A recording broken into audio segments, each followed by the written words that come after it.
उमेदवारी तुम्हाला मिळालेली आहे भाजपकडनं, आज तुम्ही अर्ज दाखल केलेला आहे काय? सर्वात प्रथम मला उमेदवारी दिल्याबद्दल मी भारतीय जनता पार्टीचे जेवढे पण आमचे आदरणीय पक्षश्रेष्ठी आहेत त्या सर्वांचे आभार व्यक्त करते. आदरणीय देवेंद्रजी फडणवीस साहेब, गडकरी साहेब, बावनकुळे साहेब, शहर अध्यक्ष दयाशंकरजी तिवारी यांचे आभार मानते आणि जेवढे पण वरिष्ठ नेते आहेत त्या सर्वांचं सहकार्य मला लाभलेलं आहे. त्यांनी विश्वास टाकला, याबद्दल आभार व्यक्त करते. मी प्रभाग क्रमांक 10 पोलीस लाईन टाकळी क प्रवर्गातील उमेदवार आहे आणि पोलीस लाईन टाकळी हा गेल्या 2 टर्मपासून तिथे काँग्रेस आहे. पण यावेळेला नागरिकांमध्ये प्रचंड उत्साह आहे की भारतीय जनता पार्टीचं कमळ तिथे फुललं पाहिजे. लाडकी बहीण योजना आणि जनकल्याणकारी योजनांमुळे जनतेमध्ये प्रचंड उत्साह आहे की यावेळेस भाजपचा झेंडा त्या ठिकाणी लहरणार आहे. या निवडणुकीला घेऊन काय अजेंडा आहे?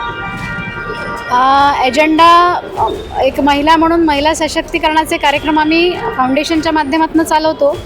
शासनाच्या माध्यमातून, महाराष्ट्र शासनाच्या माध्यमातून तुम्ही बघितलं असेल, लाडकी बहीण योजना असेल, उज्ज्वला गॅस असेल किंवा हर घर जल शौचालय असेल, ह्या सगळ्या महिला केंद्रीय योजना आहेत. या योजना आम्ही महिलांपर्यंत सक्षमतेने पोहोचवू शकलो पाहिजे, हा पहिला एजेंडा आहे.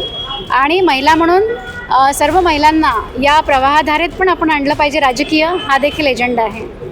काय सांगणार, या अगोदर रमेश चोपडे जे तुमचे पती होते त्यांना उमेदवारी मिळायची, परंतु यावेळेस तुम्हाला मिळालेली आहे. बघा, काय राहते, पार्टीचं काही समीकरण असतं, त्या समीकरणामध्ये मी यावेळेला फिट झाली. मागच्या वेळेला ते फिट होते.